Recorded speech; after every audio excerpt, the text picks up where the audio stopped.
Hello and welcome to Graybeard Games. This is David Brevik and I'll be talking about the Nonomancer today. A lot of people have been having trouble with puzzle number 3, and so I thought I'd make a short video explaining how to solve it. There are some techniques that are used in solving puzzle number 3 that are not in the tutorial, so I'm hoping this might help. First, let's look at puzzle number 3 in Nonomancer. Here it is. And there are a few things about this that's different than the rest of the puzzle, especially early in the beginning. And that is that there are very few squares that you can count to fill in right off the bat. This one, and then a space, and then 2, and then a space, and then 3 will allow you to put 1 right here. As well as going across this way, 2, space, 1, 2, 3, 4. And then counting from this direction, 1, 2, 3, 4. We'll fill in that one. So those are 2 right off the bat. Now, because of this column being a 2 here, we can turn these and make sure that they are, turned off there. There's no way that they can be anywhere. This is just a 2, so that X's out that entire column, which is very helpful. The next step is going to be looking at what we have here on the top row, and this is really the tricky part that I think a lot of people are stumbling on. If you look at this top row here, you look at 1 space 1 space 1 2. Now, it cannot fit.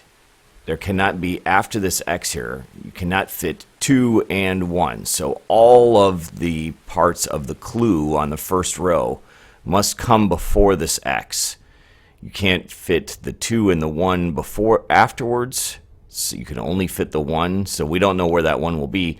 So all the parts of the 2 and the 1 have to go in front of this. So we can fill that in. It fits perfectly.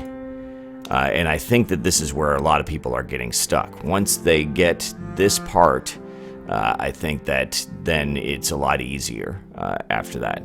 Obviously, because this is an edge, we know that that's going to be a 2, that's a 1, that's a 1, that's a 1, and then you can start to feel like you're going to roll here. You're going to start going somewhere quickly. You've already kind of filled in, some important steps at this point. And so I think that that's really, the very first clue that helps. Now you have a similar technique down here on the bottom row. We know that 1 space 1 space 1 2 3 doesn't fit, so the 3 must come after this X, not before. And so that means that we're going to fill in these 3 squares and use the edge method. Fill those in, and now we really can solve this puzzle. We're very close. We've got we should be able to fill in that was this we know is 4 and 2, but 4 can't fit here. It's got to fit here. It's contiguous. Then the 2, that means that one's filled in for sure. And so now like I said, we're really kind of on a roll here. These are actually all filled in already. These are done. So 2 can't fit in here, so we can X that one out. 3 can't fit in here, so we can X that one out. This one has to be a 1. This is the only location that this can go, so we will close that one up. And then that is, the rest of that one's done. This entire column's done. So now we've really shortened our board and exactly what we have to work with. And so we're kind of on a roll at this point. We're looking really good. Like, I think that we can finish this. Now, we've got a 1 space 1 2 3. That means that these 2 for sure are filled in. And so let's see what we can get from that information. Well, we know that this column here is a 1, a 2, and a 3, and the 3 can't fit down here. So the 3's got to go here. That means that 2 is there. We've got this is then at least a 1, because these are going to be both 1s up here. I can put an X there. This is 3, so we know that the third one's either going to go here or here. We're not sure, but we could fill this one in. We can X those out. And then down here with the 2, we're not sure whether it's going to be this one or this one, but we can X those out, and that helps a bit. And so let's see if we can figure out one other location. Now, this column is a 1 and a 2, and there are 2 separate locations, 2 far away from each other here. 2 for sure won't go here.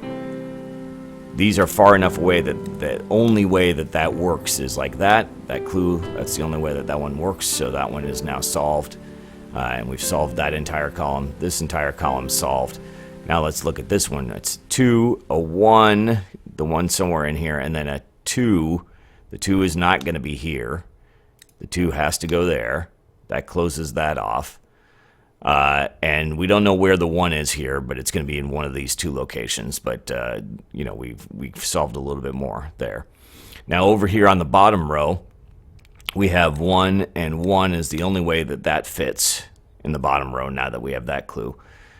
That marks off a little bit in these 2, but there's still no more information to solve those.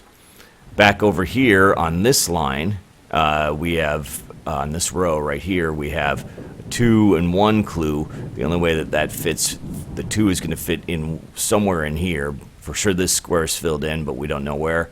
And then the 1 will be filled in there, which then closes this off, which then solves this one, which we can then mark on both sides of this because they're all 1s up and down here. And that means that solves that one. And so we've got, this is another column of all 1s, so we can put an X there because we know that's the only way. This one, and the only location this can be solved is right here, because it's a 1 and a 1, and we had not filled that in, and so then that solves this entire column. And we are so close. The 3 is done here. The 1 is there.